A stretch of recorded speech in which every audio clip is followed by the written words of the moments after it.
Quand Dieu créait la femme, il n'a pas prise à base de la poussière. Il a endormi l'homme. Il a opéré l'homme. Il a retiré une côte de l'homme. Il a créé la femme à partir de la côte. Maintenant, étudions cette côte. La côte tirée de l'homme n'avait pas de poussière. L'os de la côte est relié à l'homme. Il y a les côtes flottantes et les côtes fixes. Elle est reliée à l'homme. La côte soutient la colonne vertébrale de l'homme. Le rôle de la femme, c'est de soutenir la colonne vertébrale de la destinée de son mari. Si elle ne soutient pas son mari, se casse. Ça, il faut comprendre cela. La survie d'un homme, le succès d'un homme dépend de sa femme. Ça dépend de sa femme. Donc la côte soutient l'homme. C'est pour ça qu'on marche, on est debout. C'est parce qu'on a des côtes. La deuxième chose sur la côte est blanche. Elle n'est pas noire. C'est le symbole de la pureté. Une vraie femme, c'est la dignité, c'est la pureté, c'est la sainteté, c'est la consécration. Le blanc représente Dieu. Ça représente la gloire de Dieu, la beauté de Dieu qui a été imprimentée sur la femme. Toute vraie femme a de la dignité. Le blanc, c'est la valeur. C'est la représentativité. Cette dignité, c'est ça qui fait d'une vraie femme une aide. Une femme, dans sa blancheur, ne ressent pas la saleté de l'homme. Qu'est-ce que ça veut dire? Le fait que la femme soit tirée de la perfection pour l'envoyer épouser l'imperfection, sa mission, c'est de perfectionner les imperfections de l'homme.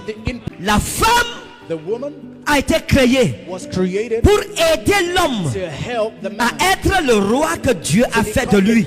Elle est tirée du parfait pour parfaire l'imparfait de son mari, pour le redresser, pour lui donner la forme que Dieu voulait au final qu'il puisse avoir.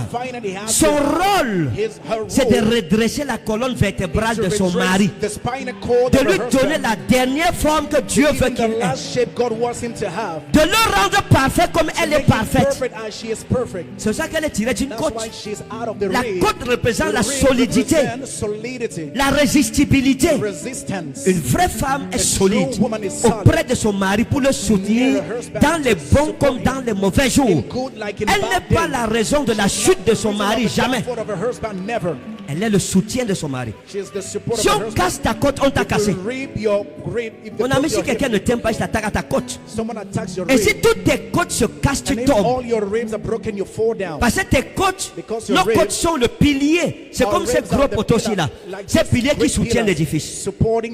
Donc la blancheur de la côte rappelle la dignité de la femme.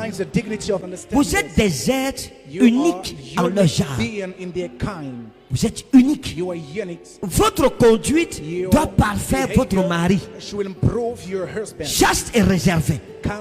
Et ta façon de te conduire vis-à-vis de l'homme, même s'il était quoi, il peut redevenir l'homme que tu veux qu'il soit parce que tu as l'onction et l'alliance d'aide en toi. La côte qui a été retirée de l'homme, elle était ensanglantée. Il y avait du sang dedans. Dans la création de l'homme, il n'y a pas eu de sang. Il n'y a pas eu d'effusion de sang. Mais dans la création de la femme, il y a eu effusion de sang. Le sang représente la sanctification. C'est-à-dire la femme a été sanctifiée dès sa création. C'est pour ça que la femme est le symbole de la perfection.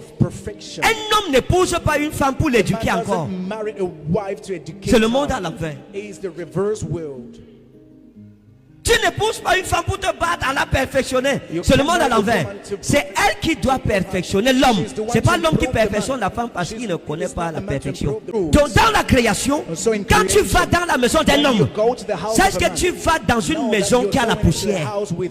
Tu vas dans la vie de quelqu'un dont tu as la mission de débarrasser de sa poussière. Une femme qui ne peut pas débarrasser un homme de sa poussière créationnelle, c'est-à-dire des faiblesses qu'il a, des erreurs de création, des bugs de création, n'est pas digne de se marier. Parce que ce n'est pas facile de redresser un homme. Mais la femme qui a la volonté, Dieu a mis en elle la sémence pour rendre son mari parfait à ses yeux. Il n'y a pas une femme qui n'ait pas cette capacité. Toutes les femmes naissent avec cela. Donc l'homme est un roi, mais un roi imparfait, un roi poussiéreux. La femme n'a pas de poussière. Il n'y a que quelqu'un qui est sauvé pour sauver un non sauvé. Quelqu'un qui est sale ne peut pas laver quelqu'un qui est sale. Il n'y a qu'une créature pure pour purifier une créature impure. Et c'est le rôle de la femme. La leçon qu'il faut savoir, c'est que la femme est plus digne que l'homme. Que Dieu change ton esprit, femme. Que Dieu change ton esprit. Que tu comprennes ton pouvoir ce soir.